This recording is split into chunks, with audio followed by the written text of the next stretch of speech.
Olá pessoal, hoje nós vamos dar continuidade à nossa série sobre o Pentateuco e hoje vamos falar sobre o livro de Êxodo. Vamos lá. O livro de Êxodo é uma narrativa que transcende o tempo, levando-nos a uma jornada épica de libertação e promessa. Tradicionalmente, o livro é atribuído a Moisés. E este livro narra a saída e a libertação dos hebreus do Egito, marcando uma nova era para o povo de Deus. Ao longo das páginas de Êxodo, testemunhamos as promessas divinas sendo cumpridas diante dos nossos olhos.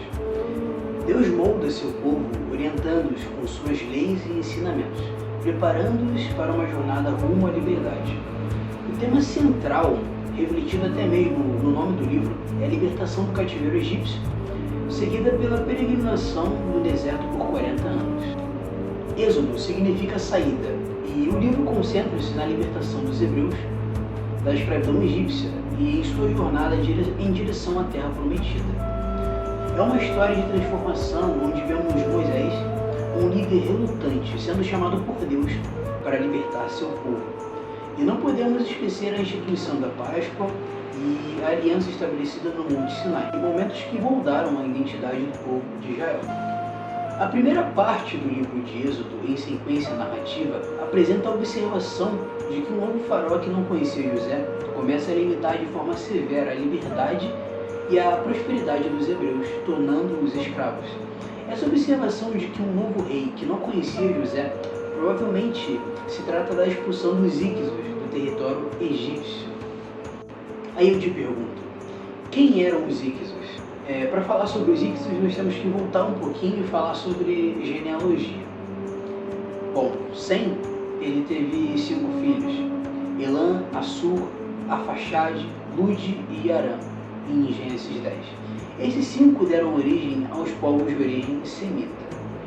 Os íxios seriam grupos de origem semita, sendo sua maioria sírios. Alguns deles governaram o Egito, sendo estrangeiros da Mesopotâmia, os íxios. Antes de José, já existiam tribos semitas no Egito: os Sushu, os Habiru, os Aramu, os Arameus, os Kedma, os Nabatu e os Ashuri. Provavelmente esses grupos semitas buscaram refúgio na terra do Egito na época de Jacó, em que houve uma grande fome, ou ainda talvez na época de Abraão. Como os íxios eram vários grupos de origem semita, acabaram ultrapassando a própria população egípcia antiga e acabaram tomando o poder.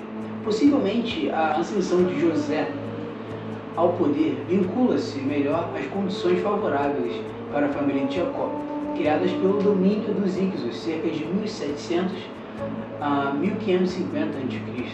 A palavra íxio significa governantes de terras estrangeiras. Provavelmente, esse faraó que não conheceu a José foi Amós, fundador da 18ª dinastia, em 1570 a 1546 a.C., e responsável pela expulsão dos íxios do Egito. Tutmoses I, 1526 a 1512 a.C., parece ter sido o faraó da opressão, que ordenou a morte dos bebês recém-nascidos, após a morte de Amós. E Hatshepsut era sua filha, sendo ela que provavelmente resgatou Moisés das águas.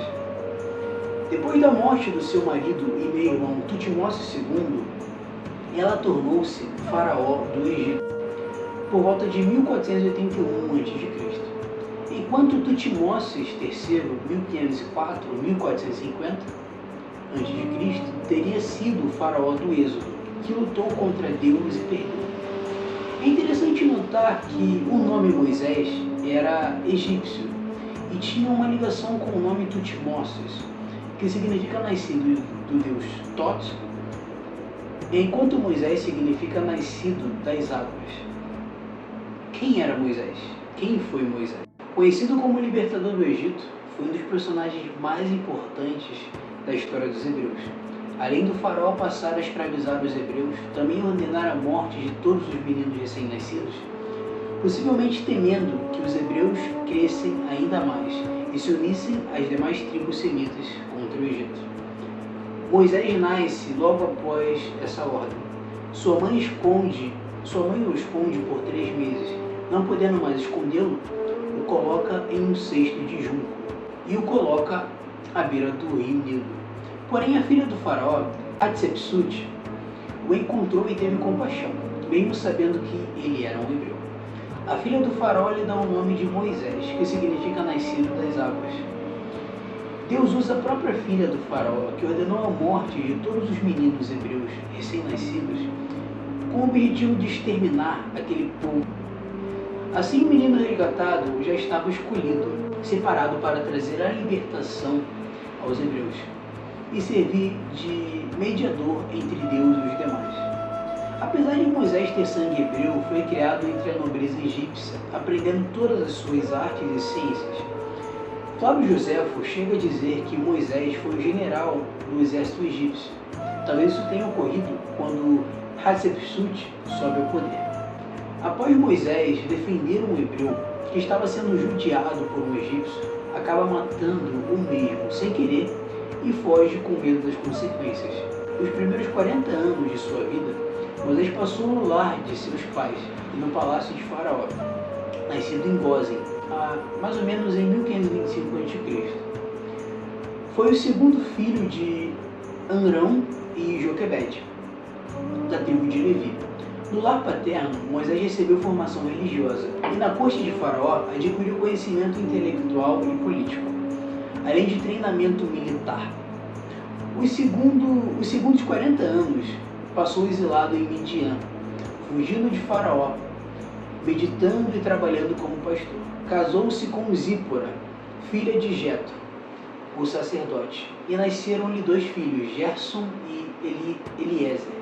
Êxodo 18:34. Os últimos 40 anos de sua vida viveu no Egito e no deserto, na condição de primeiro líder de Israel. Serviu o Senhor como profeta, sacerdote e rei, muito antes de esses cargos serem estabelecidos entre os judeus. Todos os acontecimentos que o livro de Êxodo narra giram em torno de 85 anos, que partem do nascimento do patriarca Moisés, estendendo-se até a construção do tabernáculo, quando o povo já estava peregrinando pelo deserto do Sinai. Assumindo a autoria mosaica de Êxodo, devemos datar o livro após o acontecimento do Êxodo, cerca de 1450 a 1440 a.C., e antes da morte de Moisés, próxima a 1406 a.C. Êxodo é dividido em 3 grandes blocos: Israel no Egito, a caminhada e peregrinação do povo hebreu pelo deserto e o povo hebreu no Monte Sinai. A primeira parte do livro de Êxodo apresenta a história do castigo que Deus inflige ao faraó e aos egípcios para libertar seu povo, Israel, da escravidão. A segunda parte mostra como os hebreus passaram da condição de escravos para serem então o povo escolhido por Deus e detentores da terra de Canaã. A terceira parte e última narra os detalhes da construção do tabernáculo. Nessa parte vemos a formação da tribo sacerdotal. Arão e os seus descendentes narra também a idolatria do povo em relação ao bezerro de ouro e aos 10 mandamentos. O livro de Êxodo é um livro de livramento e estabelecimento. Nessa parte das Escrituras, a aliança estabelecida no livro de Gênesis com os patriarcas, à medida que Deus irrompe no tempo e no espaço, com a intenção de libertar o povo hebreu do cativeiro, estabelecendo como uma nação. O propósito central do livro de Êxodo é o de promover a obediência fiel a Yahvé, o Deus da aliança, relatando sua atividade no livramento de Israel do cativeiro, oferecendo-lhe uma regra de vida sob a promessa e fazendo-se presente em seu meio. E aqui nós encerramos o nosso vídeo. Se você gostou do nosso conteúdo, peço que você deixe seu like, se inscreva e comente. E compartilhe também esse vídeo para seus amigos, familiares, para que eles também tenham acesso a esse conteúdo. E eu agradeço por vocês me acompanharem até aqui. E é isso. Obrigado.